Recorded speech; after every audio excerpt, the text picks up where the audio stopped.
Cooking with K, baking with K. I am happy to be here. You guys should be happy too because we're making artisan bread. It will be golden, crisp on the outside and moist on the inside. This bread recipe is forgiving, only takes 4 hours. It is efficient, cost-wise and equipment-wise. It is simple to the T. This is Cooking with K. Please follow and subscribe if you haven't yet. Please do. In a bowl, we'll be combining 2 1/4 teaspoons of active dry yeast, 1 tablespoon of sugar, and 1 1/4 cups of warm water. Make sure your water is warm and let it proof for 5 minutes. If it hasn't proofed and isn't foamy after 5 minutes, you can give it a bit more time for it to do its thing. It is super important to make sure you're using active dry yeast and also make sure your water is warm. This really helps the process of it to foam. Now we're ready. In a bowl, we'll be combining 3 cups of all-purpose flour. Make sure it's unbleached, guys. Nothing but unbleached all-purpose flour for now.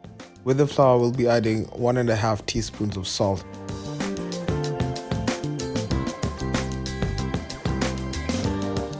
With that, we're gonna mix it really well. You can mix that with a spoon or with your hands or with a spatula. It's all up to you.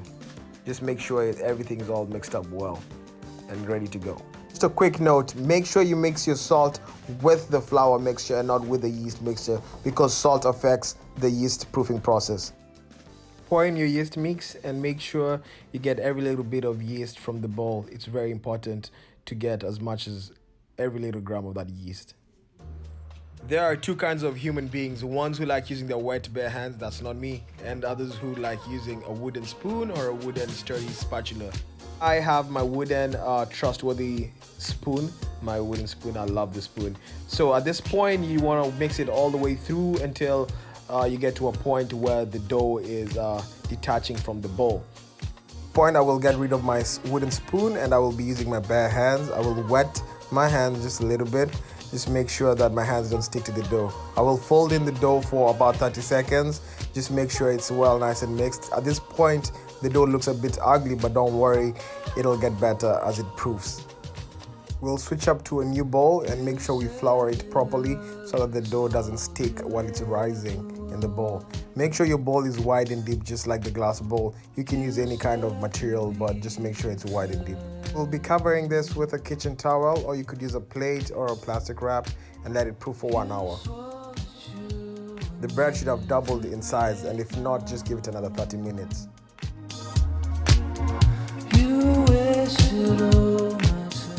Dust the surface and dust your hands with a bit of flour. This is just to prevent the dough from sticking to our hands and the surface. To preserve all the little small air pockets that has been created by the yeast. So you need to be very careful and you have to be very gentle. Treat it like your baby. These air pockets have been created by the yeast. It's just a beautiful process of yeast. The technique I'm using here is just by pinching, pulling, and bringing it back to the center. Keep doing that for about 3 minutes and then flip it to using your palms and just keep on pressing onto the dough. If anything sticks to your hand, just throw it back in there and just keep kneading until it's nice and firm.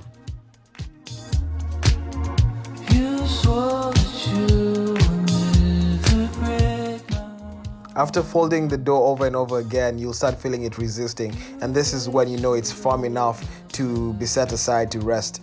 So now you're gonna just flip it on the side again and you start going to roll it into a nice round loaf.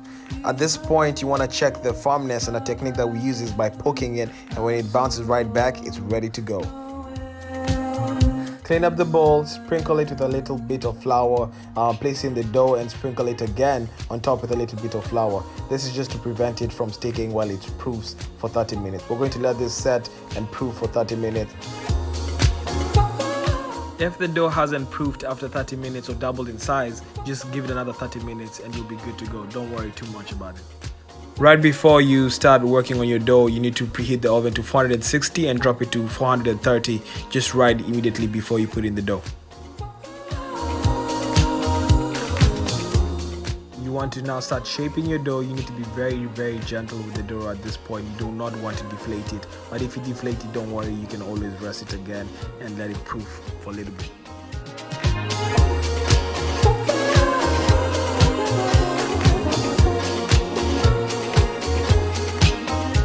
This bread can really bake with anything. I'm going to be using a cast iron pan, but you can also use a baking tray or whatever you have at your disposal.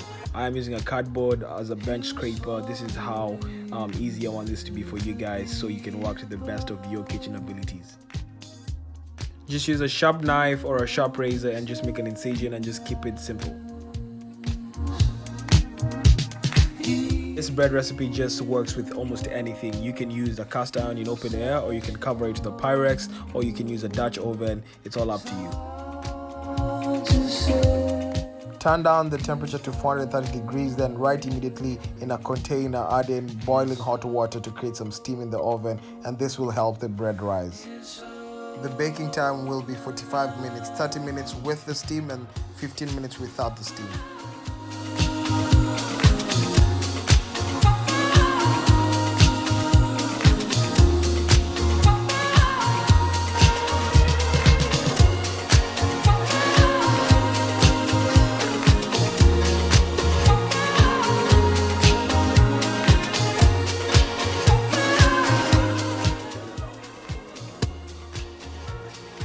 You could always make anything you want with this. Drizzle some lemon, butter, garlic, anything you just like to put on bread. For me, I like to use some marinara and grated cheese. I already said the party. I'm sorry. Just amazing. So, like and subscribe. Thank you for being part of this channel, and see you next time.